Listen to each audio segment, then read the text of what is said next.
একদিন হঠাৎ করে তার সঙ্গীদের সাথে খেলতে যাবে, যাওয়ার সময় মা ফাতেমার গলা জড়িয়ে ধরল। মা, মা গো, একটুখানি খেলা শেষ করে আসি, আসার পরে আমারে তুমি আপেল খাওয়াতে হবে। মা ফাতেমা সঙ্গে সঙ্গে বলে দিলেন, যাও বাবা, আসো, আমি তোমাকে আপেল খাওয়াবো। কিন্তু সন্তান তো চলে গেল। মা ফাতেমাও বলে দিল, কিন্তু বন্ধু, পরে ইমাম হোসেন যখন চলে গেল, এবার মা ফাতেমা চিন্তা করলেন, আমি যে আমার সন্তানকে বলে দিলাম আপেল খাওয়াবো, কিন্তু আপেল কোথা থেকে খাওয়াবো? মদিনার কোথাও তো আপেল না। চিন্তার কথা না? মা ফাতেমা চিন্তা করতে করতে বন্ধু এবার বললেন, আমি আমার বাবার কাছে, এখানে মদিনায় গেছেন এমন লোক আছেন? গেছে, দেখছেন না? এখন তো ওয়াল টোয়াল করছে, রাসূলের রওজা থেকে মা ফাতেমার ঘর কিন্তু বেশি দূরে না। মা দৌড়ে চলে গেল, যাইতে দেরি নেই, মা ফাতেমার ললাটে দেখা যায় ঘাম। নবীজি তখন ছিলেন নবীজির চেয়ার সিটের মধ্যে বসা। মা ফাতেমাকে দেখতে দেরি, নবীজি সঙ্গে সঙ্গে দাঁড়িয়ে গেলেন। মা, মা গো, আপনাকে কেন গো একটু পেরেশানি দেখা যায়? বাবা, আপনার কলিজার টুকরা হুসাইন বলেছে খেলা শেষ করে আসলে তাকে আপেল দিতে হবে। বাবা গো, আমিও তাকে কথা দিয়েছি, কিন্তু কথা দেওয়ার পরে আমায় দেখলাম এখন তো আপেলের সৃজন না, কোথা থেকে আমি আমার সন্তানকে আপন দেব? আমি মা তো সন্তানের কাছে আজকে ছোট হয়ে যাব। বাবা, চিন্তা করতে করতে আমি আপনার কাছে চলে আসলাম। এই তো বাবা এবং মেয়ে দুজনের কথা চলতেছে, এর মধ্যে চাইয়া দেখলেন জিবরাইল আলাইহিস সালাম জান্নাত থেকে আপেল নিয়ে হাজির। জান্নাত থেকে আপেল নিয়ে আসলেন। জিবরাইল এসে দেখে দেখে বললেন, ইয়া রাসূলুল্লাহ, নবী গো, আমার দুইটা বাটি লাগবে, একটা চাকু লাগবে। এবার নবীজি জিবরাইল যখন বললেন দুটো বাটি একটা চাকু যখন এনে দিলেন, বলল আপেলটাকে দুই টুকরো করলেন। দুই টুকরো করে অর্ধাংশ নবীজির হাত মোবারকে আর অর্ধাংশ একটা বাটির মধ্যে বসাই আর একটা বাটি দিয়ে ঢেকে দিলেন। ঢাকনা দিয়ে চলে গেলেন, আপেল নিয়ে চলে গেলেন। যাওয়ার পরে হুসাইন দৌড়ে আসলো, এসে বললেন, মা গো, আমাকে আপেল দেন। ইমাম হুসাইন আপেল খাইল। আপেল খাওয়ার পরে দেখলেন এত মজার আপেল রে, জীবনে কোনদিন তো খাই না। মা, মা গো, বলে দাও না, এই আপেল তুমি কোত্থেকে এনেছো? বাবা গো, এই আপেল আমি আনিনি, এই আপেল তোমার নানা ব্যবস্থা করেছি। এবার দৌড়ে চলে গেলেন, নানা, নানা গো, এত মজার আপেল আমি জীবনে কোনোদিন তো খাইনি, আমাকে আজকে থেকে প্রতিদিন আপেল দিতে হবে। আমার নবী বললেন, যাও গো নানা, চলে যাও, তোমার আপেলের ব্যবস্থা হয়ে যাবে। বন্ধু, অর্ধেকটা আপেল বললেন জিবরাইল সবাইকে খাওয়ার জন্য, আর অর্ধেকটা আপেল বন্ধু ঢেকে রাখলেন। ঢেকনা যখন সরালো পরের দিন, এবার চাইয়া দেখলেন ওই অর্ধেকটা আপেল আবার পুরো আস্তা হয়ে আছে।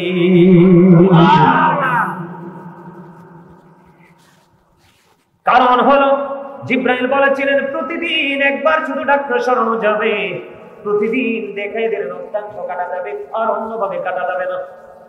আজকে বন্ধু ঢাকনা সরালেন, ঢাকনা সরানোর পর অর্ধেকটা কাটলেন, কাটার পরে আবার যেমনি বলেছেন তেমনি ঢাকনা দিয়ে রাখলেন। আজকে আপেল থেকে অর্ধাংশ খাইলেন, খাওয়ার পরে দেখে যদিও আপেল একটা, কিন্তু আজকের স্বাদটা গতকালকের মতো নয়, আজকের স্বাদ পুরো ব্যতিক্রম। সুবহানাল্লাহ বলেন না। দিন চলে গেল, রাত্র চলে গেল, আবার পরের দিন বন্ধু যখন ঢাকনা সরালেন, আবার চাইয়া দেখেন জান্নাতি কুদরতি আপেল আবার পুরো আস্তা হয়ে গেছে। প্রতিদিন যখন বন্ধু ঢাকনা সরায় রে, প্রতিদিন চাইয়া দেখে আপেলটা আস্তা হয়ে যায়, অর্ধেকটা কেটে তারা খায়। এমনি করে করে 2 বছর পর্যন্ত আপেল খাইলো। প্রতিদিন বন্ধু ভিন্ন ভিন্ন স্বাদ পাইলো, 2 বছর পরে আপেলটা অদৃশ্য হয়ে যায়। কি বুঝলে? আহলে বাইতের মর্যাদা আছে না নাই? আহলে বাইতকে ভালোবাসতে হবে না? আপনি আমি সারাদিন চিল্লাইলে হইতো না, হইব? আজকে আমাদের দেশে আল্লাহর ওলি আসেনি? আল্লাহর ওলিরা, আল্লাহর ওলি কিভাবে হয়েছে? তারাই রাসূলের সাথে, রাসূলের আহলে বাইতের সাথে, কোরআনের সাথে, আল্লাহর যত বিধান এগুলোর সাথে নিজেকে যুক্ত করেছে। ওই যে বললাম আপনাদের মনে আসেনি যে বান্দা যখন জিকির করার জন্য আল্লাহর দিকে হেঁটে হেঁটে আসে, আল্লাহ বান্দার দিকে দৌড়ে আসে। তার মানে আল্লাহরে যদি আপনি সারাদিন দৌড় খুঁজেন পাবেন, আল্লাহ নিজেই যদি ধরা না দেয়, ঠিক নেই? কথা বুঝেন না আপনারা? আল্লাহ যদি ধরা না দেয় তার অন্যতম প্রমাণ কোরআন থেকে বলছি। মূসা নবী এমন একজন নবী ছিলেন, 8 জন নবীকে উপাধি দিলেন আল্লাহ, এর মধ্যে একজন হলো মূসা কালিমুল্লাহ। মূসা বলে রব্বি আরিনি, আল্লাহ বলে লান তারানি। মূসা কয় আল্লাহ তোমারে দেখতে চাই, আল্লাহ কয় মূসা রে কখনো আমারে দেখবা না। আমি আপনাদেরকে বোঝানোর জন্য বলছি, আর আপনার আমার প্রাণের নবী আল্লাহর কাছে চাইতে হয়নি। কোরআন শরীফের 15 পারা সূরা বনী ইসরাঈল, সূরার নাম কি? সূরা বনী ইসরাঈলের প্রথম নাম্বার আয়াতটা খুলে দেখবেন, আল্লাহ যে আল্লাহর হাবিবকে নিজে দাওয়াত দিয়ে নিয়েছেন মেরাজের রাতে, তার প্রমাণ আছে। আল্লাহ রাব্বুল আলামিন যাকে আপন করে নিবে সে আল্লাহর বন্ধু হয়ে যাবে, আর ওই যিনি আল্লাহর ওলি ওনার সরাসরি বন্ধু হলেন আল্লাহ। বড় পীর আব্দুল কাদের জিলানী এমন একজন আল্লাহর ওলি। কাদরিয়া 4টা তরিকা, কয়টা তরিকা? এর মধ্যে প্রথম হলো কাদরিয়া তরিকা। পাক কাদরিয়া তরিকার ইমাম হলো বড় পীর আব্দুল কাদের জিলানী রাদিয়াল্লাহু তাআলা। আপনারা শোনেন নাই?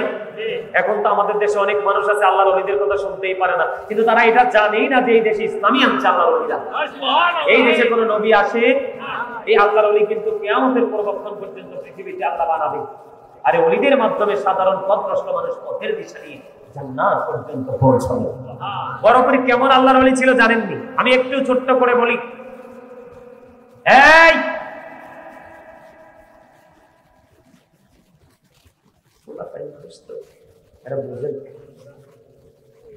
গাউসে পাক বড় পীর আব্দুল কাদের জিলানী এমন একজন আল্লাহর ওলি ছিলেন, আমি আপনাদেরকে বলি। তিনি শাবানের চাঁদের 29 তারিখ পৃথিবীতে আসছে যে উম্মুল খায়ের মা ফাতেমা, ওনার আম্মা, ওনার যখন প্রসব যন্ত্রণা শুরু হলো তখন কিন্তু আকাশ ছিল মেঘলা, গুড়ি গুড়ি গুড়ি গুড়ি বৃষ্টি পড়তেছে, কিন্তু গাউসে পাকের মায়ের প্রসব যন্ত্রণা চলতেছে। গাউসে পাকের আব্বা আবু সালেহ মুসা জঙ্গি, তিনি কারো কাছে যেতেও পারছেন না, বিবির এই কষ্ট তিনি দেখে দেখে, তিনি তো একজন জবরদস্ত আল্লাহর ওলি ছিলেন। সুবহানাল্লাহ বলেন না? বন্ধুরি আমার, ঠিক ফজরের নামাজের পূর্বক্ষণে গাউসে পাক পৃথিবীর জমিনে কদমটা বাড়াইয়া দিল। কদমটা যখন বাড়িয়ে দিল রে, ঠিক ফজরের আযানের আগ মুহূর্তে মায়ের স্তন থেকে তিনি দুধ পান করেছে। সকাল যখন হলো, সারাদিন আকাশ তো মেঘলা ছিল। অনেক সময় দেখবেন 29 তারিখ রাত্রেও কিন্তু চাঁদ উঠে যায়। কোন কোন সময় আবার 30টা দিনে আমাদের আরবি মাস পড়ে, কোন কোন সময় আবার 29 দিনেও পড়ে। এবার 29 তারিখ রাত্র দিন মানুষ কিন্তু চাঁদ দেখতে পারেনি।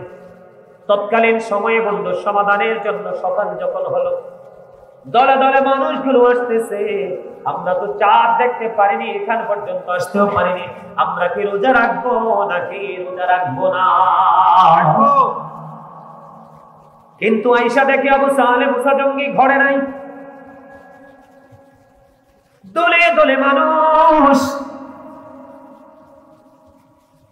এবার গাউসে পাক মাত্র পৃথিবীতে আসছেন নবজাত শিশু, ওনার মা খবর পেলেন ওনার বাড়ির আঙিনা ভরে গেছে, মানুষ জানতে চায়। এবার গাউসে পাকের মা একটা ডাক দিয়ে বললেন, আমি অন্য কিছু বলতে পারবো না, একটা দৃশ্য আমি আপনাদের সামনে তুলে ধরবো, আপনারা সিদ্ধান্ত করবেন এখান থেকে কি বোঝা যায়। ওনার মা বলেছে, আমার যে ছোট্ট শিশু বাচ্চা আজকে পৃথিবীর জমিনে কদম দিল, ফজরের আজানের আগে আমার স্তন চেপে ধরে দুধ পান করলো, এত ফজরের পরে এত লম্বা সময় গেল, অন্ধকার দূর হয়ে গেল, সকাল ভোর হলো, মানুষ দলে দলে দলে দলে আসতেছে, কিন্তু আমি আমার বাচ্চাটাকে এই দিক দিয়ে স্তনটা দিলে মুখটা ওই দিকে নিয়ে যায়, এই দিক দিয়ে যদি আমার স্তন দিয়ে মুখটা অন্য দিকে নিয়ে যায়, আমি হাজার চেষ্টা করে বাচ্চাটাকে আমি দুধ পান করাতে পারলাম না। আমি অন্য কিছু মনে করে তাকে অন্য কিছু পান করানোর জন্য চেষ্টা করলাম। এই ছোট্ট মাসুম বাচ্চারে এদিক দিয়ে দিলে মুখটা ওই দিকে নেয়, ওই দিক দিয়ে দিলে মুখটা এইদিকে নেয়, তারে কোনো কিছুই খাওয়াতে পারিনি। আমার মনে হয় আমার সন্তান রোজা রাখছে।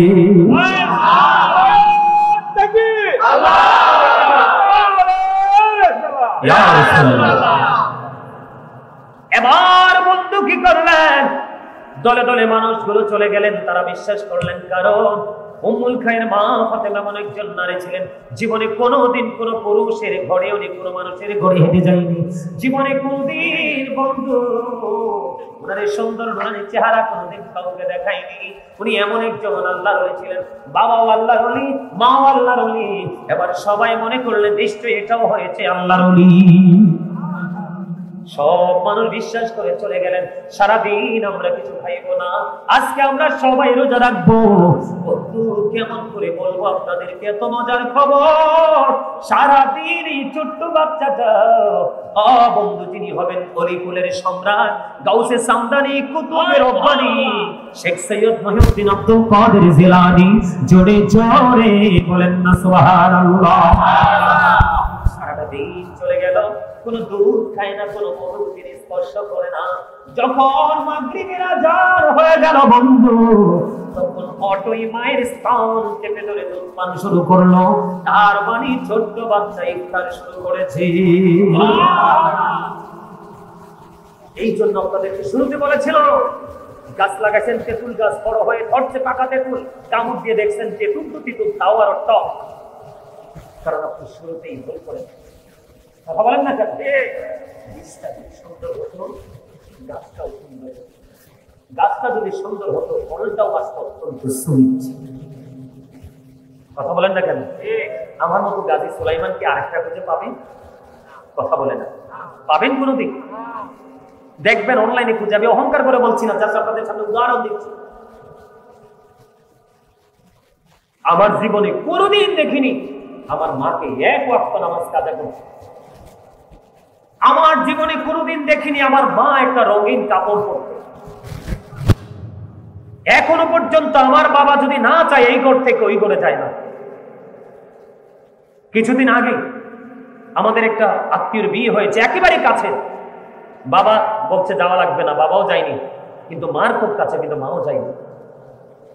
আমি কোনোদিন আমার বাবাকেও দেখিনি এক ওয়াক্ত নামাজ কাজা করতে। আমার বুঝের পরে আমি দেখিনি কোনোদিন। ওনারা খাবার না খেয়ে থাকবে, কিন্তু নামাজ যথাসময় না পড়ে থাকবে না।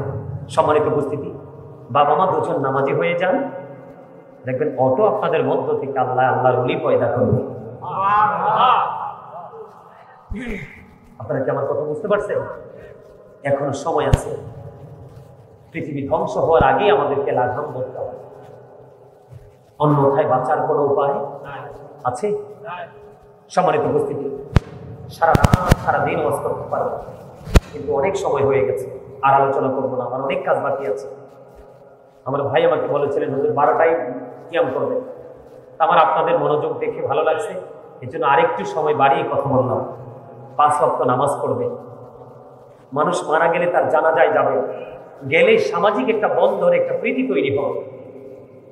মানুষকে দেখলেই মুসলমান, হিন্দুকে সালাম দেওয়া যাবে না।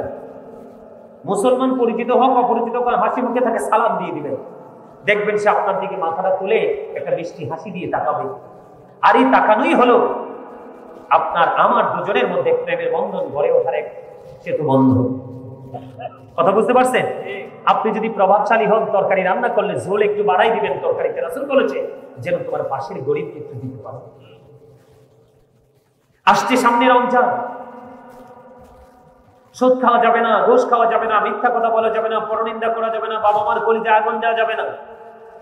কারণ রাসূল বলেছে অসংখ্য মানুষ থাকবে কাল হাসরের দিন উঠবে, তারা শুধু রোজা রাখলো, শুধু উপবাসটাই তারা কামাই করলো, কোনো বেনিফিট পেল না, কোনো সওয়াব পেল না। রাতে তারাবি থেকে পড়লো কিন্তু রাত্র জাগ্রত হলো, তারা কিন্তু তারাবি থেকে কোনো কিছু অর্জন করতে। অথচ যদি যারা পরিপূর্ণভাবে করতে পারেন, হাদিস শরীফের মধ্যে আসছে কোরআন ডাক দিয়ে বলবে আল্লাহ কাল হাসরের দিন আমি কোরআনের উসিলায়, আমি কোরআন তাকে রাত্র জাগ্রত রেখেছি, আমার দোয়া কবুল করো। রোজা বলবে আল্লাহ আমি রোজা তাকে সারাদিন যেই যেই কাজ করতে তুমি নিষেধ করেছিলে আমি রোজা তাকে সেই কাজ থেকে দূরে রেখেছি, বরং আমার দোয়া তোমার দরবারে কবুল হবে। এই কোরআন এবং রোজার দরখাস্তে আল্লাহ তাকে জান্নাত হিসেবে কবুল করে নেবে। হাদিস শরীফের মধ্যে এসেছে একটা জান্নাতের গেট আছে, যে গেটটার নাম হলো রাইয়ান। রাসূল বলেছেন কাল হাসরের ময়দানে রাইয়ান নামক জান্নাতের গেটটা ওপেন করে দেওয়া হবে। নারী এবং পুরুষ, যুবক এবং যুবতী যারা পরিপূর্ণ রোজাদার, আল্লাহ বলবে তোমাদের জন্য স্পেশাল গেট, তোমরা ওটা দিয়ে ঢুকতে থাকো। রোজাদাররা ঢোকা শেষ, গেট আবার ব্লক হয়ে যাবে। তাহলে রোজার দরকার আছে না নাই? আরে জোরে সম্মানিত উপস্থিতি, পরিপূর্ণ রোজাদার হয়ে এক রাস্তা দিয়ে ঈদের নামাজ পড়তে যাবেন, যাওয়ার সময় পড়তে থাকবেন আল্লাহু আকবার আল্লাহু আকবার লা ইলাহা ইল্লাল্লাহ আল্লাহু আকবার আল্লাহু আকবার ওয়ালিল্লাহিল হামদ আল্লাহু আকবার আল্লাহু আকবার লা ইলাহা ইল্লাল্লাহ আল্লাহু আকবার আল্লাহু আকবার ওয়ালিল্লাহিল হামদ। তাকবীর তাশরীক দিতে দিতে সবচেয়ে সুন্দর জামা পরবেন, সবচেয়ে সুন্দর টুপি লাগাবেন, সবচেয়ে সুন্দর বন্ধু আতর লাগাবেন। তবে বেরোজগারির জন্য ঈদের নামাজ নয়, যারা পরিপূর্ণ রোজাদার তাদের জন্য ঈদের নামাজ। তাকবীর তাশরীক দিতে দিতে একটা রাস্তা দিয়ে যাবেন, আর একটা রাস্তা দিয়ে ঘুরে ঘুরে ঘুরে আসবেন। আল্লাহর হাবিব বলেছেন তুমি যখন তাকবীর তাশরীক দিতে দিতে যাবা আর একটা রাস্তা দিয়ে তুমি ঘরে ফিরবা, তখন তুমি একেবারে নিষ্পাপ হয়ে যাইবা। ভালো লাগে না? লাগে। রাসূল জানিয়ে দিয়েছে জান্নাতটা বছরের শুরু থেকে শেষ পর্যন্ত সাজানো হবে, শুধু সাজাইতে থাকবে রোজাদারদের জন্য। আরে জোরে তোমরা যারা যুবক, তোমাদের রোজা তোমাদের আমল তো আল্লাহর কাছে বেশি পছন্দ। আল্লাহ যেন আমল করার তৌফিক দান করেন। আমিন। আমার কথা কি আপনারা বুঝেন? আল্লাহ কি কইতামনি ইদা জাআ রমাদান ফাতিহা, যখন রমজান আগমন করে আবুল জান্নাহ, জান্নাতের দরজাগুলো খুলে দেওয়া হয়, ও গুল্লিকাত আবওয়াবুন নার, জাহান্নামের দরজা বন্ধ করে দেওয়া হয়, সুফিদাতিশ শায়াতিন, শয়তানকে বেঁধে ফেলা হয়। শয়তান যদি আল্লাহর কাছে অ্যারেস্ট হয়ে যায় তাহলে আপনি আমি উন্মুক্ত, কারণ আমাদের সব কাজের ভালো কাজের জন্য বাধা দেয় শয়তান, আর খারাপ কাজের উৎসাহ দেয় শয়তান। ঠিক না? এই রমজান মাসে যদি ছোট্ট একটা আমল করেন, আপনার আমল নামে একটা ফরজের সওয়াব দেওয়া হবে। আর একটা ফরজ আমল যদি রমজান মাসে করেন তাহলে আপনার আমল নামে 70টা ফরজের সওয়াব দেওয়া হবে। রমজান মাসে যদি একটা কোরআন খতম দেন তাহলে 700 কোরআন খতমের সওয়াব পাবেন। 1 টাকা দান করলে 700 টাকা দানের সওয়াব পাবেন। রমজান নিয়ে আমার অনেক ওয়াজ করা আছে অনলাইনে, আপনারা সবাই ওখান থেকে আলোচনা শুনে নেবেন। নবীজি যখন সর্বপ্রথম জান্নাতের দিকে হাতটা বাড়িয়ে দিবে, জান্নাতের পাহারাদার আল্লাহ বন্ধু রিদওয়ান ফেরেশতা একটা ডাক দিয়ে বলবে আপনি কে গো? আমার নবী যখন পরিচয় দিবেন তখন এই জান্নাতের দরজাটা খুলে দেওয়া হবে। নবীজির সঙ্গে বিশাল একটা দল জান্নাতে ঢুকবে সর্বপ্রথম। হাদিস শরীফের মধ্যে এসেছে এই দলটা হলো পৃথিবীর গরিব মানুষের দল। গরিবের কাছে টাকা নাই, পয়সা নাই, ধন দৌলত কিছুই নাই, কিন্তু নবীর ভালোবাসার কোনো কমতি নাই। ঠিক কিনা বলে? বলে হুজুর ধনীরা কি যাবে না? অবশ্যই যাবে। ধনীদের যাওয়াটা হলো বিকল্প একটা ব্যতিক্রমী রাস্তা। আমার নবী শুধু আমাদের জন্য নিয়ামত নয়, আমাদের জন্য রহমত নয়। আমি আপনাদেরকে একটু আগে বলেছিলাম, মাহফিলের শুরুতেই বলেছিলাম একটা হাদিস, আদিবু আওলাদাকুম আলা সালাতি খিসালিন হুব্বি নবিকুম হুব্বি আহলি বাইতিহি ওয়া আলা কিরাআতিল কুরআন। আমার নবী বলেছেন তোমরা তোমাদের সন্তানদেরকে তিনটি বিষয় শেখাও, একটা হলো নবীর প্রেম, আরেকটা হলো নবীর পরিবারের প্রেম, আহলে বাইতের প্রেম, আরেকটা হলো কোরআন তেলাওয়াত। আমি ছোট্ট করে নবী সম্পর্কে বললাম, বেশি বলিনি। আরেকটা আলোচনা করব ছোট্ট করে, সেটা হলো নবীর আহলে বাইত, নবীজির পরিবার, মা ফাতেমা, হযরত আলী, ইমাম হাসান হুসাইন, এরা হলো নবীর আহলে বাইত। ও যুবকেরা, তোমরা জান্নাতের মধ্যে এসেছো। নবীজি বাবা মাকে বললেন তোমরা তোমাদের সন্তানদেরকে আহলে বাইতের প্রেম শেখাও। বল হুজুর, রাসূল বললেন, আল্লাহ বলেনি। আল্লাহ কোরআনে বলেছেন কুল্লা আসআলুকুম আলাইহি আজরান ইল্লাল মাওয়াদ্দাতা ফিল কুরবা। আল্লাহু আকবার। আল্লাহ রাব্বুল আলামিন বলেছে, হাবিব আপনি জানিয়ে দেন, আপনি বলে দেন, আমি যে তোমাদের কাছে রিসালাত নিয়ে আসলাম, সত্য নিয়ে আসলাম, আমি যে তোমাদের জন্য উপদেশ নিয়ে আসলাম, আমি এর বিনিময়ে তোমাদের কাছে কিছুই চাই না, আমি চাই শুধু আমার আহলে বাইতের ভালোবাসা। নবীজি কত কষ্ট করলেন, যন্ত্রণা সহ্য করলেন, নবীজি বললেন এর বিনিময়ে আমি কিছুই চাই না, আমি চাই শুধু আমার আহলে বাইতকে তোমরা ভালোবাসো, এর কিছুই চাই না। তাহলে এখানে কি আল্লাহর কথা কিনা বলেন? তাহলে নবীর পরিবারের দাম আছে না নাই? আছে। আল্লাহ রাসূল আরো বলেছেন, যুবক তোমাদের জন্য নিয়ামত, এই গাজীপুর কাপাসিয়া গ্রামের যুবক তোমাদের জন্য নিয়ামত। আল্লাহ রাসূল বলেছেন, আল হাসান ওয়াল হুসাইন সাইয়্যিদা শাবাবি আহলিল জান্নাহ। আমার নবী বলেছেন, Imam Hasan and Husain are the leader of younger people in Jannah. আমার নবী বলেছেন, যুবক তোমরা প্রেম নিয়ে কবরে আসো, তোমরা জান্নাতে দেখতে পাবে তোমাদের লিডার, তোমাদের নেতৃত্ব দিবে আমার পরিচয় টুকরা হাসান হুসাইন। নবী তো অনেক উপরে, যেটা কল্পনা করা যায় না। নবীর পরিবারের মর্যাদা দেখেন। আমার মা বোনেরা পর্দার অন্তরাল থেকে আলোচনা শুনছেন, আমার মা বোনেরা মনে মনে বলতে পারে, হুজুর আপনি যুবকদের আলোচনা করলেন, পুরুষদের জন্য করলেন, আমাদের মহিলাদের জন্য কোনো নিয়ামত আছে কিনা? আমার নবীজি বললেন, ফাতিমাতু সাইয়্যিদাতু নিসাই আহলিল জান্নাহ। আমার নবী বলেছেন, mother Fatema is the leader of females in Jannah. আমার নবীজি বলেছেন, সকল মুমিনা নবীর প্রেমিক মা বোনদের জন্য আল্লাহ রাসূল জানিয়ে দিয়েছেন, তোমাদের জন্য নিয়ামত হলো, তোমাদের জন্য নিয়ামত হলো মা খাতুনে জান্নাত ফাতেমা, তোমাদের জান্নাতে সরদারিনী হবে।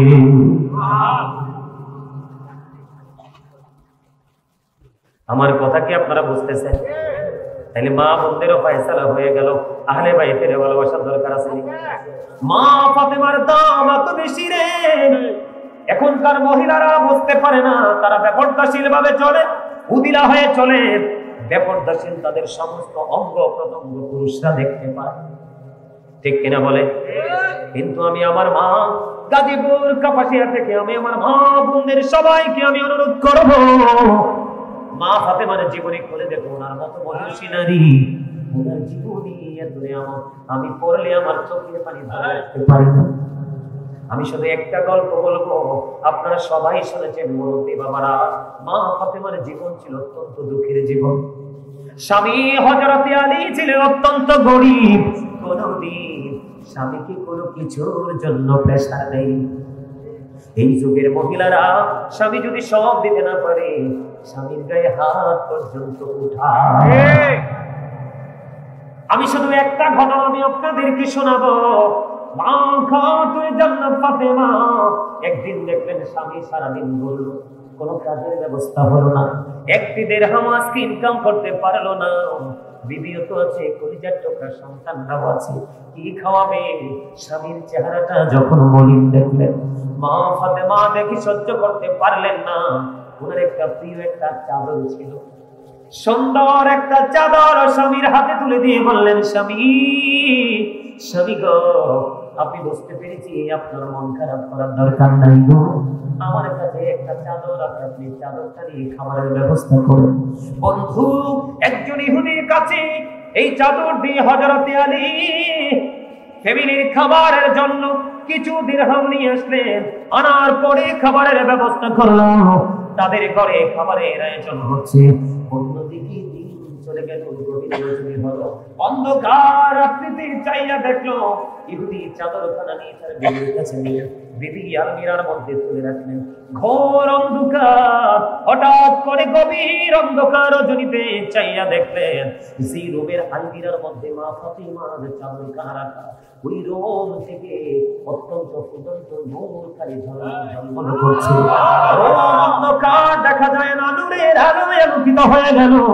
এবার সবাই মিলে চলে গেল ওই রুমের মধ্যে যাইয়া চাইয়া দেখি ও বন্ধু কোনো প্রদীপ না। আলমিরা খুলে দেখে আলমিরার ভিতরে মা ফাতেমার নুরানি চাদর। এবার ওই ইহুদির বিবি আলমিরা খুলে দেখে ওই নুরানি চাদর থেকে শুধু নূর বের হচ্ছে। এই নূরের আলোতে তার রূম থেকে অন্ধকার দূর হয়ে গেছে। স্বামী গো, এই চাদর আপনি কোথা থেকে নিয়ে আসছেন? এটা পৃথিবীর কোনো সাধারণ চাদর না। এবার স্বামী তার ডাক দিয়ে বললেন, বিবি রে, এটা আমি এনেছি রাসূলের কন্যা ফাতেমার স্বামীর কাছ থেকে কিছু দিরহামের বিনিময়। এবার ওই ইহুদির বিবি ডাক দিয়ে বলে, স্বামী গো, আর একটা সেকেন্ড দেরি করব না। যার চাদর থেকে তো নূর ঝলমল করতে পারে, যার চাদরের ছোঁয়ায় অন্ধকার ঘর আলোকিত করে দিতে পারে, এই মানুষগুলো কেমন মানুষ গো? একটা সেকেন্ড দেরি করব না স্বামী, জলদি করে চলো। ও বন্ধু, চাদরখানা হাতে নিয়ে ইহুদির বিবি জলদি করে চলে গেলেন। আসার পরে বন্ধু নবীজির পবিত্র হাতে হাত মোবারক রেখে কালেমা পড়ে মুসলমান হয়ে গেল। আর মুসলমান হয়ে ফিরে আসার সময় ওই মা ফাতেমার চাদরখানা তাকে আবার ফেরত দিয়ে আসলো। জোরে বললেন না সুবহানাল্লাহ? এই আওয়াজ দিয়ে বলেন না সুবহানাল্লাহ? সহজ মনে করেছে? ওই মা ফাতেমা আমার মা বোনদের জন্য জান্নাতে দাঁড়িয়ে থাকবে, তাদের নেতৃত্ব দিবে। আমরা যখন কোন জায়গায় যাই, ভালো জায়গায় যাই, আমাদেরকে বুঝিয়ে দেওয়ার জন্য প্রতিনিধি থাকে না? জান্নাতে এমন প্রতিনিধি লাগবে জান্নাতীদের জন্য। কি মনে করেছেন রাসূলের পরিবার আপনার নেতৃত্ব দিবে? এর চেয়ে বড় প্রশ্ন আর কি চাই? ঠিক কিনা বলেন? মা ফাতেমার সন্তানগুলো আরো দামি। রাসূল বলেছেন, Imam Hasan and Husain to my flower in the world. নবী বলেছে, ইমাম হাসান হুসাইন দুই ভাই, দুনিয়ায় আমার দুইটা ফুল। ফুলকে ভালোবাসেন এমন কোন মানুষ পৃথিবীতে আছে? কথা বলেন না। ফুল ছিঁড়তে না পারলেও, আপনারা অনলাইনে দেখছেন কিনা জানি না, কোথায় জানি এক লোক সূর্যমুখী ফুলের বাগান করে। দেখেন নাই? আমিও দেখেছি, টিভিতে খবরে দেখিয়েছে। মানুষ এই সূর্যমুখী ফুলের লোভ ছাড়তে পারেনি, সবাই কিন্তু টিকিট কেটে কেটে ফুলের বাগানে যাচ্ছে, ছবি তোলার জন্য যাচ্ছে। এটা অন্য কোনো কিছু নয়, ফুলের প্রতি ভালোবাসা। এই ফুল সেই ফুল না বন্ধু, ওই ফুল হলো জান্নাতি ফুল। নবীর কলিজার টুকরা ইমাম হাসান হুসাইন দুই ভাই জান্নাতি যুবকদের সর্দার হবে। তাদের দাম কেমন তোমরা জানো? বলবো নি একটু? আমার টাইম কিন্তু শেষ। লিটন ভাই যে টাইম দিয়েছেন, এই টাইম কিন্তু 3 মিনিট ওভার হয়ে গেছে। লিটন ভাই অনুমতি দিলে, আপনারা সবাই অনুমতি দিলে আর একটু আলোচনা করব। কারণ জীবনে আর যদি কোনোদিন বন্ধু দেখা না হয়, শুধু ওয়াজগুলো সিনায় রেখে বাস্তবায়ন করবেন, তাহলে কাল হাসরে হয়তো গাজী সুলাইমানের সাথে দেখা হবে। কারণ আল্লাহ রাব্বুল আলামিন বলে দিয়েছে, join with my dear people, come to my paradise. আমার প্রিয় যারা, তাদের সাথে তোমরা যুক্ত হও, তাদের সাথে তোমরা প্রেম করো, আর তাদের সাথেই আমার জান্নাতে চলে আসো। বলছে কি আল্লাহ? শুধু কি তাই বলছে? আপনি যদি এখন আল্লাহরে কোন, আল্লাহ গো বুঝলাম জান্নাতে যাব, জান্নাতে গেলে কি দিবা? আল্লাহ কয় জান্নাতে তো আরো নিয়ামত রাখছি, ইন্না রাব্বিহিম ইউরযাকুন, আমি তোমাদের জন্য জান্নাতি খাবার বরাদ্দ করে রাখছি। পৃথিবীতে আপনি যত খাইবেন ততই পায়খানা লাগবে, যত পানি পান করবেন ততই আপনাকে প্রস্রাব করতে হবে। আপনি যখন আল্লাহওয়ালাদের সাথে যুক্ত হয়ে আল্লাহওয়ালা হয়ে যাবে, আপনি জান্নাতে যত বেশি মন চায় খাইতে পারবেন। বন্ধু, আপনার পায়খানা প্রস্রাব হবে না, শুধু একটা ঢেকে সেই নিমজ্জিত হয়ে যাবে। তাহলে জান্নাত দরকার না? আর জোরে behold, verily the friends of Allah have nothing to bear or to regret. We are your protecting friends in the life of the world and in the hereafter. কি চমৎকার! আমরাই তোমাদের বন্ধু দুনিয়ার জীবনে এবং পরকালের জীবনে। জোরে কন্যা সুবহানাল্লাহ। বন্ধু, ছোট্ট ছোট্ট করে আমি বলবো, কারণ পৃথিবীতে কেউ থাকবো না। আজকের এই মাহফিলের যেই সময়, এই গ্রামের যে মানুষগুলো ইচ্ছে করে আসলো না, তাকে খুব কড়াকড়ি ভাবে আল্লাহর কাছে জবাব দিতে হবে। কারণ আল্লাহর কোরআনে এসেছে, জীবনের সময়গুলো কোন কোন কাজে ব্যয় করেছো, এই জবাব আল্লাহর দরবারে দিতে হবে। এই দুনিয়ার সবাই যদিও বন্ধু বিপদে পড়ে, এই যে চারটা বইছে, আরো কয়েকটা হিসাব হইছে, এদিক দিয়ে কয়টা বইছে, এদের কিন্তু জবাব দিতে হবে না। বুদ্ধিমান কেন বলছি? আরে ভাই, মাহফিল তো প্রতিদিন হয় না, বছরে একবার হয়। এটা আমাদের জন্য, সবার জন্য এক মিলন মেলা, সেটা আমরা মনে করতে হবে। তাহলেই মুমিন। আর কালকে রাত্রে আমরা তারাবি পড়তে হবে, সেহরি খেতে হবে, তাই না? আমাদের মধ্যে তো ভাঙা আনন্দের জোয়ার থাকার কথা, কিন্তু ওই যে আমরা কন্টিনিউ রুগীদেরকে চর্চা করছি, এজন্য আমরা আমাদের ইসলাম থেকে ধীরে ধীরে দূরে চলে যাচ্ছি। এটাই হলো মুসলমানের জন্য সবচেয়ে বড় গজব।